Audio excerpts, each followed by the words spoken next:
না, কোন রাষ্ট্রের সাথে এই কোলাঙ্গারদের সম্পর্ক ভালো নেই।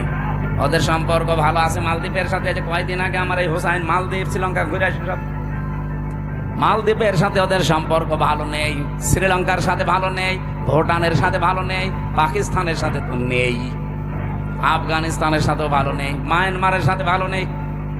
আপনি কি মনে করছেন এই মানুষগুলোকে শুধুমাত্র আমরা খারাপ বলছি? কে বলেছি? তামাম দুনিয়ার যত সৃষ্টি আছে ওদেরকে সামনে নিয়ে যান, ওরা এই নামগুলো শুনলে ঘৃণা ভরে প্রত্যাখ্যান করছে। আমরা চাই সবাই মিলেমিশে অন্তত দুনিয়ার জীবনটা পার করি, কেউ থাকবো না আমরা।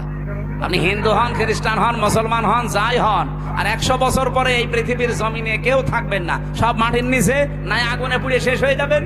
পরবর্তীতে নতুন প্রজন্ম এসে এখানে আবার চাষ করবে। কথা বলছেন এখন?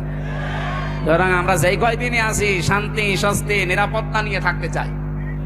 কথা বলেন না কেন? আর আমাদের নিরাপত্তা দেওয়ার একচ্ছত্র মালিকানা মোদি, আমেরিকার। কার? আরো জোরে বলেন কার? এই শিরিকটা বাংলাদেশে আছে, এই জন্য আমি স্মরণ করাচ্ছি। অনেকে এখন বিভিন্ন দিকে